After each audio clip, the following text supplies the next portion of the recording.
Est-ce que vous connaissez The Top Man?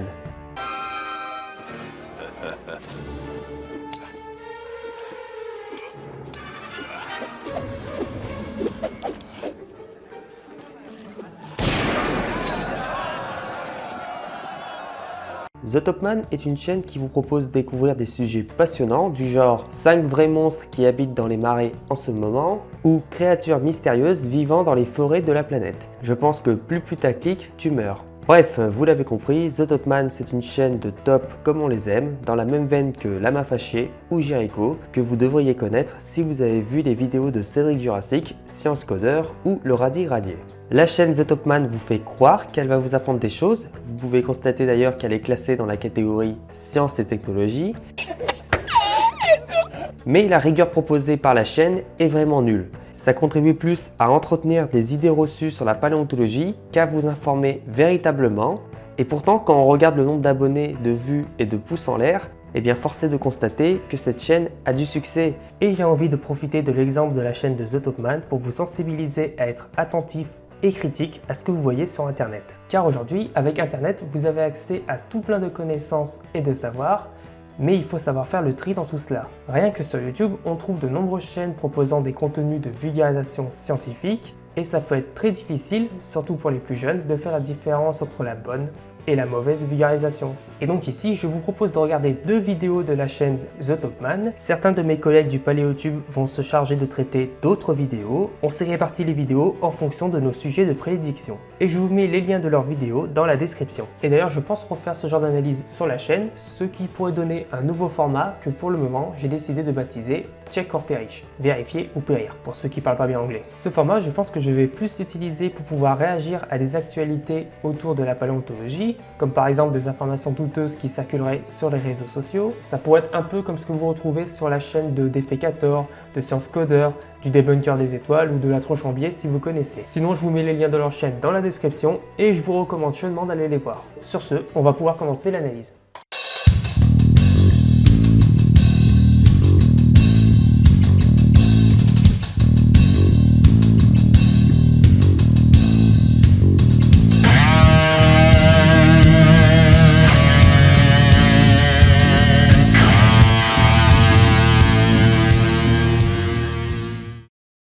La première vidéo que je vais traiter, c'est 5 animaux préhistoriques qui existent encore aujourd'hui. Rien que le titre, je sens que je vais adorer. Mais bon, attendons avant de juger.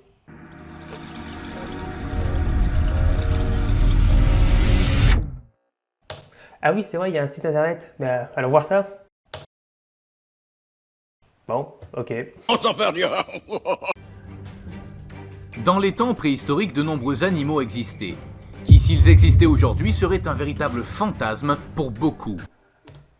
Alors, sans parler de paléontologie, mais rien que là, sa première phrase, elle n'est pas claire du tout. Si des animaux préhistoriques existaient encore aujourd'hui, bah, ce serait plus un fantasme, puisqu'ils existent. Je pense que ce qu'il a voulu dire, c'est que le fantasme de beaucoup de gens est que des animaux préhistoriques existeraient encore aujourd'hui. Bon ok, là c'est peut-être moi qui pinaille un peu, mais bon, si la première phrase de ta vidéo n'est pas claire, ça part mal. Toute cette faune préhistorique serait aujourd'hui digne de tout livre, film ou histoire de science-fiction, où les grandes dimensions de nombreuses espèces font qu'il serait incroyable de les revivre aujourd'hui. De les revivre aujourd'hui? Ça veut rien dire. Oui, je sais, je critique encore la forme, mais on est qu'au début de la vidéo, il a même pas commencé à nous parler de paléontologie, et c'est déjà pas clair. Comme dirait Obi-Wan. I have a bad feeling about this. En fait, il faut savoir que la chaîne The Top Man existe en plusieurs langues, qui propose exactement les mêmes vidéos, dont les titres sont traduits mot à mot. Et il y a fort à parier que les personnes derrière The Top Man font traduire le texte de leurs vidéos de la même façon, en utilisant par exemple Google Traduction, puis ensuite font lire le texte de leurs vidéos par un acteur. Ça pourrait expliquer pourquoi certaines phrases ne sont pas du tout claires. Après, ça c'est qu'une hypothèse. Cependant, la faune préhistorique va bien au-delà de ce qui est généralement connu. Et beaucoup de ces espèces ont réussi à survivre au-delà de l'ère jurassique. Alors, je sais que le Jurassique est très connu du grand public, notamment grâce à Jurassic Park. Mais bon, ce n'est qu'une période parmi toutes celles qui existent dans l'échelle des temps géologiques. Donc, je comprends pas pourquoi il se réfère qu'à cette période. Et c'est exactement ce dont nous allons parler aujourd'hui, car nous vous présentons ici les 5 animaux préhistoriques qui existent encore aujourd'hui. Magnifique photo avec la très belle flèche rouge qui vous montre ce serpent géant qui a sûrement détruit des villes entières et ça a dû être trop pris par tous les médias du monde. Non. Ah, bah tant pis. Regardons donc qui sont ces 5 animaux préhistoriques qui existent encore aujourd'hui. D'ailleurs, je vais en profiter pour en parler ici. On fait souvent l'erreur, même moi, mais en fait, la préhistoire, ça commence à partir de l'apparition du genre humain et ça va jusqu'à l'apparition des premiers documents. Ta gueule! Ok, j'ai rien dit. Numéro 5. Le requin anguille. Le requin anguille est une espèce que l'on trouve actuellement dans l'océan Pacifique et l'océan Atlantique, dont l'âge remonte à 95 millions d'années, bien que certaines études révèlent qu'il pourrait avoir quelques millions d'années de plus, faisant de cet animal un véritable survivant de la préhistoire. Alors, le requin anguille, appelé aussi le requin lézard, vous en avez peut-être entendu parler en 2017 car un spécimen a été pêché accidentellement au large du Portugal. Alors, il nous dit que selon des études, ce requin daterait de 95 millions d'années, sauf que quand on regarde la description, il n'y a pas de source. Donc c'est bien de dire que selon des études, mais c'est encore mieux de nous mettre le lien vers ces études pour qu'on puisse vérifier. Parce que sinon, tout le monde peut affirmer n'importe quoi sous prétexte qu'il y a des études. En cherchant de notre côté, on peut facilement apprendre que le nom scientifique du requin lézard est Chlamysocoelacus anguineus. Il présente des caractéristiques qualifiées de primitives, mais il appartient bien au groupe des néocélaciens où l'on retrouve les requins et les raies modernes. Il est classé dans un ordre appelé les Chlamydocelaciformes. Dans le registre fossile, on a trouvé des dents qui sont datées de la fin du Crétacé il y a 95 millions d'années et qui sont similaires à l'espèce connue actuellement. Mais comme il n'y a pas de squelette connu de cet animal, ce qui est courant pour les requins puisque leur squelette cartilagineux ne se préserve pratiquement jamais. Donc il n'y a aucune preuve qu'il s'agisse de la même espèce qu'aujourd'hui. Ces dents montrent juste que l'ordre du requin lézard est connu à partir de 95 millions d'années et certains experts pensent que l'origine des Chlamydocelaciformes pourrait remonter à 150 millions d'années, mais il n'y a pour le moment pas de preuves fossiles qui l'attestent. Il n'existe rien qui permette d'affirmer que l'espèce actuelle de requin lézard date de la fin du Crétacé. Il existe juste des preuves qui montrent qu'il y avait des représentants appartenant au même ordre qui vivaient à l'époque. Donc ce n'est pas un survivant de la préhistoire. Il mesure généralement jusqu'à 4 mètres de long. Perdu, selon le site internet de ReefQuest, un centre canadien de recherche sur les requins, le requin lézard peut atteindre une longueur de 2 mètres, mais pas 4 mètres. Donc il nous dit encore des bêtises. Et on n'en est qu'au premier animal, ça promet pour la suite. Numéro 4. Les crocodiles. C'est incroyable, l'un des reptiles les plus communs aujourd'hui et l'un des plus anciens en ce qui concerne son espèce. Alors, l'utilisation du terme crocodile ici est très ambiguë. Il faut faire attention aux mots qu'on emploie. Là, il parle des crocodiles, mais qu'est-ce qu'il entend par crocodile? Est-ce qu'on doit entendre le genre Crocodylus, auquel appartient par exemple le crocodile du Nil? Est-ce que c'est la famille des crocodilidés, où l'on trouve plusieurs espèces comme celle du genre Crocodylus et les phogaviales? Ou encore, est-ce qu'il parle des crocodiliens qui regroupent la famille des crocodilidés, des alligatoridés, les alligators et les caïmans, et les gavialidés? Alors, vu qu'il dit les reptiles les plus communs aujourd'hui, je pense qu'il parle de tous les crocodiliens. Pourtant, après il dit ça. C'est incroyable, l'un des reptiles les plus communs aujourd'hui et l'un des plus anciens en ce qui concerne son espèce. Il dit un des plus anciens en ce qui concerne son espèce. Donc, il a l'air de parler d'une espèce de crocodile en particulier. Pourtant, avant, il avait l'air de se référer à tous les crocodiliens qui rassemblent plusieurs familles qui elles-mêmes contiennent plusieurs espèces. Donc en fait, je crois qu'il ne sait pas du tout de quoi il parle. Le plus commun aujourd'hui est l'un des plus anciens en ce qui concerne son espèce et a des ancêtres beaucoup plus grands que lui. Alors, ce qui est représenté là, c'est le Sarcosuchus imperator. Et non, ce n'est pas un ancêtre des crocodiliens actuels. Tout simplement parce que le groupe des crocodiliens actuels est apparu au milieu du Jurassique, alors que le Sarcosuchus vivait il y a 112 millions d'années au Crétacé. Il appartient à la famille des Pholidosauridés, qui est apparentée aux crocodiliens, c'est-à-dire qu'ils partagent des caractères qui ont été légués par un ancêtre commun. En gros, le Sarcosuchus est un cousin éteint des crocodiliens modernes, mais ce n'est pas leur ancêtre. Le crocodile a au moins 250 millions d'années en tant qu'espèce. Alors, comme je l'ai dit, le crocodile, ça ne correspond pas à une seule espèce actuelle. Donc dire qu'il a 250 millions d'années d'existence en tant qu'espèce, c'est complètement faux. Le groupe des crocodiliens actuels est apparu au milieu du Jurassique il y a environ 167 millions d'années, mais les espèces qui vivaient à l'époque ne sont pas les mêmes que celles qu'on trouve aujourd'hui. Par exemple, l'espèce du crocodile du Nil est connue à partir de 23 millions d'années au Miocène. Donc on est loin des 250 millions d'années d'existence en tant qu'espèce. D'ailleurs, comme d'habitude, on ne sait pas trop d'où il sort ce chiffre. Il est considéré comme le parent vivant le plus proche des dinosaures. Faux, les animaux vivant actuellement qui sont les plus proches des dinosaures, ce sont les oiseaux, qui sont d'ailleurs tout simplement des dinosaures. Actuellement, il existe de nombreuses espèces de crocodiles. Donc un coup il nous dit que le crocodile a 250 millions d'années en tant qu'espèce, et maintenant il nous dit qu'il y a plusieurs espèces. On s'en fait rien. Avec le crocodile de mer en tête des plus grandes espèces existantes, qui peut mesurer jusqu'à 9 mètres de long et peser jusqu'à 2 tonnes. Alors, la taille moyenne du crocodile de mer, c'est plutôt entre 4 et 5 mètres, pour un poids d'environ 1 tonne pour les plus gros. Il y aurait apparemment des sources ayant vu un spécimen atteignant 8,6 mètres de long, mais ça n'a pas été confirmé. Donc là, je ne sais pas d'où il sort ces 9 mètres et ces 2 tonnes. Il n'y a actuellement aucune espèce de crocodile en voie d'extinction. Faux, c'est facilement vérifiable, il suffit juste d'aller sur la liste rouge de l'IUCN pour voir qu'il existe des espèces de crocodiliens en danger d'extinction. Numéro 3. La grenouille peinte du Hula. À cette position, nous avons une espèce très particulière, car on pense littéralement qu'elle a réchappé de l'extinction.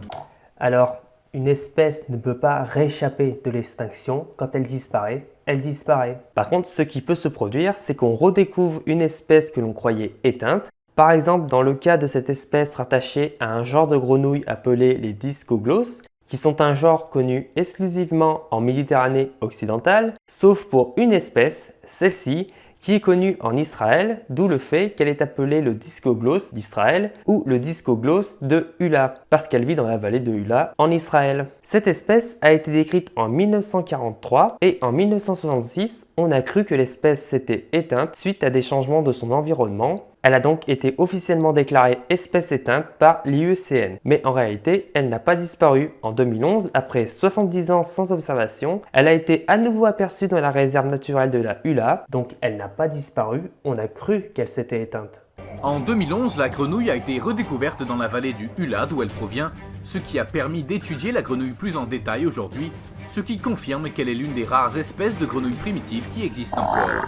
En fait, les chercheurs ont pu faire de nouvelles analyses phylogénétiques et ils ont découvert que cette espèce était plus proche d'un autre genre de grenouille, un genre qui jusqu'à présent comprenait que des espèces éteintes. Donc ce n'est pas une des rares espèces de grenouilles primitives, c'est la dernière représentante d'une lignée ancienne de grenouilles que l'on pensait éteinte. Numéro 2. La lamproie.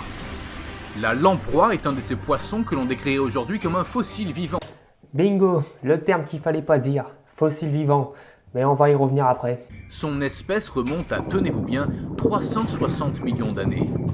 Alors, toujours le même problème, il dit que c'est son espèce qui remonte à 360 millions d'années. Alors déjà, actuellement, il y a 38 espèces de lamproies qui sont réunies dans la famille des Petromyzontidae. Et dans cette famille, on a aussi identifié des espèces fossiles qui sont connues dans des collections datant du Dévonien il y a environ 360 millions d'années. Donc, même remarque, il s'agit de la même famille, mais pas des mêmes espèces. Les lamproies actuelles ne sont pas âgées de 360 millions d'années.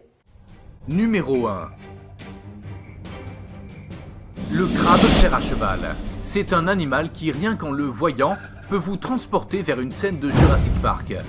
Ah bon, on en voit dans Jurassic Park. C'est un fossile qui vit aujourd'hui. Alors non, non, non, non. Il s'agit du crabe fer à cheval, un animal très particulier avec une véritable apparence préhistorique.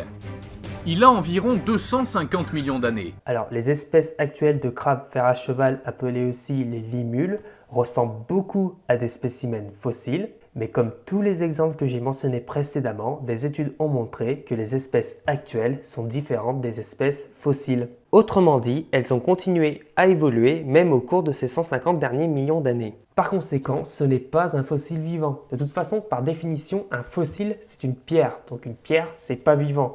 Il faut arrêter avec ce terme, ça veut rien dire. Zone 0. Ah oui, c'est vrai, il dit que c'est un top 5, mais en fait non, c'est un top 6. On a un animal en bonus, c'est pas cool ça? L'éponge de mer. Oh putain. Vous trouverez sûrement l'animal avec lequel nous avons terminé ce top un peu étrange. Mais vous seriez surpris de savoir pourquoi l'éponge de mer est le numéro 1 des animaux préhistoriques qui existent encore aujourd'hui. C'est parce qu'il est âgé de rien de moins que 750 millions d'années. L'éponge de mer remporte le prix du fossile vivant, car c'est l'espèce la plus ancienne, étant apparue des millions d'années avant de nombreuses plantes et dinosaures préhistoriques. Bon, on va arrêter là parce que là je crois qu'on a atteint le summum de l'incompréhension de la classification et de l'évolution. Parce que, encore une fois, l'éponge de mer ne correspond pas à une espèce qui existe depuis des centaines de millions d'années, mais à un embranchement des animaux appelé les spongiaires et qui comprend de très nombreuses espèces. Et oui, les spongiaires sont un embranchement basal des animaux. À partir de l'ancêtre commun de tous les animaux, on a eu plusieurs lignées, comme par exemple les spongiaires, les cnidaires, comme les coraux, ou les bilatériens, dont font partie les vertébrés. J'ai hyper simplifié là, mais c'est juste pour vous situer. Donc les éponges de mer ont continué à évoluer de leur côté, et c'est complètement absurde de les présenter comme des animaux de la préhistoire qui existent encore aujourd'hui. Bon, avec cette première analyse, je pense que vous voyez un peu mieux à qui on a affaire. Et nous allons poursuivre par une seconde vidéo avec le titre magnifique « Les 5 animaux les plus dangereux de l'ère glaciaire ». Allez, c'est parti. Bon, je vous passe l'intro avec les chauves-souris. Après la chute du météore qui a fait disparaître les dinosaures il y a plus de 65 millions d'années, a commencé ce que l'on appellerait l'ère glaciaire. Bon, on est à peine à 15 secondes de vidéo et il y a déjà plein d'erreurs. 1. Les dinosaures n'ont pas disparu. Les oiseaux actuels sont des dinosaures. 2. L'extinction de la fin du Crétacé n'est pas due qu'à la chute d'une météorite. Et en plus, l'extinction a plus eu lieu il y a 66 millions d'années que 65. Et enfin, 3. Après le Crétacé, c'est pas le début de l'ère glaciaire. Sans trop entrer dans les détails, ce qu'on va appeler une ère glaciaire, c'est une période plus froide, caractérisée par la présence de glace au niveau des pôles. Je sais bien que c'est très résumé, mais j'ai prévu de consacrer le prochain épisode de Paléogie à l'évolution du climat durant les temps géologiques. On estime que la glaciation au niveau de l'Antarctique a commencé à se mettre réellement en place au début du Miocène, il y a 22 millions d'années, au moment de la séparation de l'Antarctique et de l'Amérique du Sud avec l'ouverture du détroit de Drake. Si vous voulez en savoir plus sur les mouvements des continents, je vous renvoie à cette vidéo. Donc ensuite, un courant océanique circulant tout autour de l'Antarctique s'est mis en place, isolant ce dernier et conduisant au développement de glaciers. Maintenant, au niveau de l'Arctique, l'apparition de glace aurait pour origine la formation de l'île de Panama entre l'Amérique du Nord et l'Amérique du Sud il y a 4,6 millions d'années, qui a provoqué un bouleversement de la circulation des courants océaniques, provoquant une diminution des températures, entraînant l'englacement du pôle Nord. On estime que la calotte glaciaire arctique aurait commencé à se former il y a 2,7 millions d'années. Et c'est vraiment depuis ce temps que nous avons des calottes glaciaires aux deux pôles et qu'on peut parler d'ère glaciaire. Donc il y a 66 millions d'années, ce n'est pas l'ère glaciaire qui a commencé, mais l'ère du Cénozoïque qui est divisée en plusieurs périodes. Cependant, cette nouvelle ère a fait place à l'apparition de nouveaux êtres et quelques survivants mortels. Pour cette raison, je vous apporte les 5 animaux les plus dangereux et mortels de cette époque. Numéro 5. Le lion des cavernes. Le lion des cavernes est un ancêtre du lion tel que nous le connaissons aujourd'hui. Faux. Encore une fois, dans une phylogénie, les relations qui sont montrées, ce sont des relations de parenté, mais pas dans le sens qui descend de qui, mais dans le sens qui est plus proche de qui. Et donc, si on regarde une phylogénie de la famille des Félidés, on voit que le lion des cavernes partage un ancêtre commun avec le lion d'Afrique actuel. Mais en fait, il faut savoir que le lion des cavernes fait l'objet de nombreuses controverses. Déjà, c'est un terme très ambigu qui désigne en réalité plusieurs espèces différentes. Donc déjà, la question qu'on peut se poser, c'est duquel il nous parle ici. Ces premiers fossiles ont été découverts dans les îles Britanniques. Alors, il nous montre cette photo que vous pouvez retrouver sur Wikipédia. Et cette photo, c'est celle d'un lion des cavernes européen dont le nom scientifique est Panthera speleae. Plusieurs auteurs voient les lions des cavernes européens comme une sous-espèce des lions d'Afrique actuels. mais des études tenderaient à montrer que les lions des cavernes européens présentent des caractéristiques anatomiques permettant de les différencier des lions d'Afrique. Les auteurs de ces études pensent que les lions des cavernes européens auraient pour origine une population de lions d'Afrique qui aurait migré en Europe et se serait adapté au climat plus froid qui y régnait. Numéro 4. Le rhinocéros laineux. À cette position, nous avons l'ancêtre du rhinocéros actuel.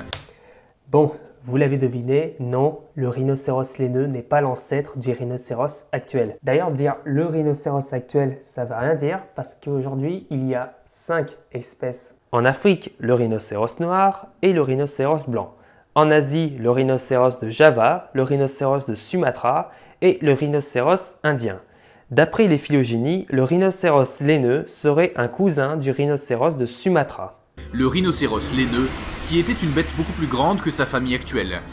Alors, faux. Apparemment, il était à peine plus grand que le rhinocéros blanc, qui est l'espèce la plus grande actuellement. Numéro 3. Le Doedicurus. Le Doedicurus était un tatou géant de l'ère glaciaire, qui mesurait 2 mètres de haut et 4 mètres de long. Ce qui rendait cet animal vraiment dangereux, c'est qu'en plus de sa grande taille, il avait sur sa queue une sorte de masse à épines qu'il utilisait pour se défendre, protéger son territoire et attirer les femelles. Bon, il donne pas beaucoup d'infos, encore moins de sources. Il y consacre à peine 20 secondes et il passe à la suite. Donc si vous voulez en apprendre plus sur les tatous géants, je vous recommande la vidéo de Cédric, qui va vous apprendre sûrement beaucoup plus de choses et qui va certainement vous faire beaucoup plus rire. Numéro 2. Comme vous avez pu le voir jusqu'à présent, l'ère glaciaire a grandement favorisé les mammifères qui autrefois vivaient en fuyant pour la plupart, rendant ces véritables créatures géantes, dangereuses et mortelles. Alors, non, ce n'est pas l'ère glaciaire qui a favorisé les mammifères. Déjà, comme je l'ai dit, l'ère glaciaire a commencé il y a environ 2,7 millions d'années et à cette époque, les mammifères étaient déjà bien développés. Ce qui a favorisé la radiation évolutive des mammifères, c'est la disparition des grands dinosaures qui ont laissé vacants des niches écologiques qui ont été ensuite occupées par les mammifères. Si vous voulez en savoir plus, j'en parle dans cette vidéo. Et l'une d'elles était le gigantesque et incomparable Megatherium. L'incomparable Megatherium. Quand on sait que celui qui l'a décrit, Georges Cuvier, est celui qui a posé les bases de l'anatomie comparée, moi je trouve ça drôle, non? Bon ok, il y a sûrement que moi qui trouve ça drôle. Le Megatherium, bien qu'étant une famille de paresseux, était une bête à craindre. Bon, déjà j'applaudis pour ne pas avoir dit que Megatherium était un ancêtre des paresseux, mais je vais quand même le reprendre sur le fait que Megatherium, c'est pas une famille de paresseux, c'est un genre. Pour parler de famille, il faut dire la famille des Megatheridae, qui regroupe plusieurs genres de paresseux éteints. Bien qu'étant une famille de paresseux, était une bête à craindre, pouvant atteindre une hauteur de 6 mètres et peser jusqu'à 3 tonnes. Il faisait plutôt 6 mètres de longueur et quand il se redressait de temps en temps sur ses pattes arrière, il pouvait atteindre 4 mètres de haut. D'après les études, le Megatherium vivait à la fois en groupe et seul. En groupe et seul. Ça veut dire quoi? 50% de l'année, il vivait seul et le reste de l'année, il vivait en groupe? J'ai cherché un peu, mais j'ai rien trouvé sur le comportement de Megatherium. Donc, quand on ne sait pas ou qu'on ne trouve pas, bah on dit rien, tout simplement.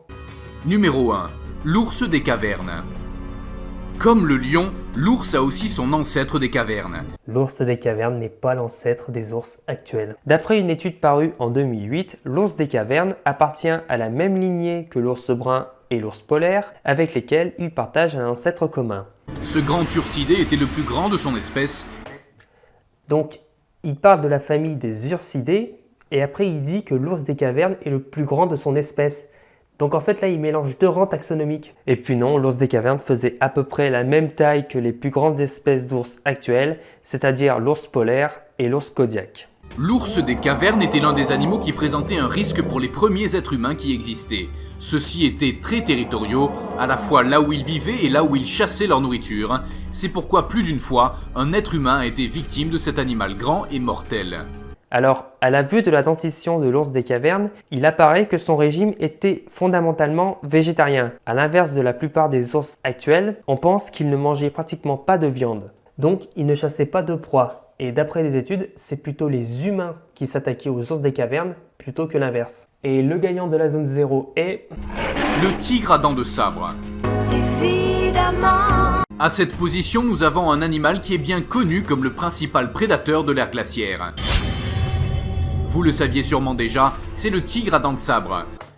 Alors, le terme tigre à dents de sabre est très ambigu parce qu'en fait, il renvoie à plusieurs espèces. Mais en général, quand on dit tigre à dents de sabre, on pense au smilodon. D'ailleurs, j'en profite pour en parler ici. Le smilodon n'est pas l'ancêtre du tigre ou du lion actuel, puisqu'il est classé dans une autre sous-famille. Il y a d'autres raisons pour lesquelles le tigre à dents de sabre était le prédateur ultime. L'une d'elles était son intelligence. C'était l'un des félins les plus intelligents de l'époque. Bon, là j'ai envie de dire, quelles sont tes sources? Il existe des preuves donnant à penser que ce tigre était un danger, autant pour les animaux qui étaient communément sa proie, que pour les premiers êtres humains. J'ai envie de te dire comme les lions et les tigres actuels, hein, donc tu nous apprends rien. Et ensuite, c'est fini, enfin. Les deux vidéos, elles font 5 minutes chacune, mais ça m'a paru interminable. Mais bon, maintenant que c'est terminé, qu'est-ce qu'il faut retenir? Que la chaîne The Top Man, c'est de l'information non vérifiée ne s'appuyant sur aucune source. C'est un sale con!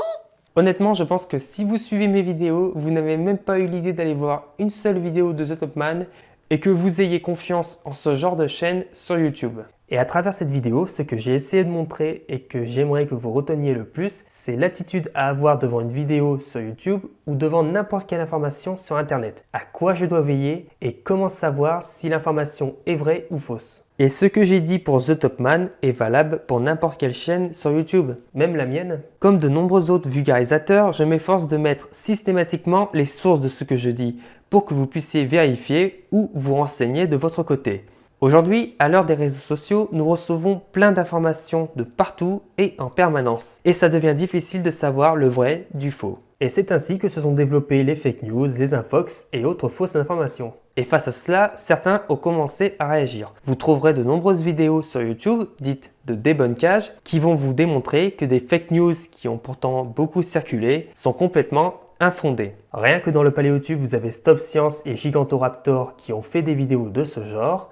Et vous pouvez en trouver plein d'autres sur plein d'autres chaînes. Et j'aimerais bien faire ce genre de vidéo pour pouvoir parler d'informations qui circulent sur la paléontologie dans les médias. On a eu quelques exemples récents dont j'ai exprimé mon opinion sur Facebook et Twitter, mais j'aimerais bien faire la même chose en vidéo et ensuite pouvoir échanger dans les commentaires. Donc voilà, j'espère que cette vidéo vous aura plu. Si c'est le cas, laissez un pouce en l'air, un petit commentaire et n'hésitez pas à partager la vidéo et à aller voir celle des autres collègues consacrés à The Top Man. Je vous ai mis des liens dans la description. Quant à moi, il me reste plus à vous dire qu'on se retrouve prochainement pour une nouvelle vidéo. D'ici là, je vous souhaite à tous une bonne journée, une bonne soirée et je vous dis à plus.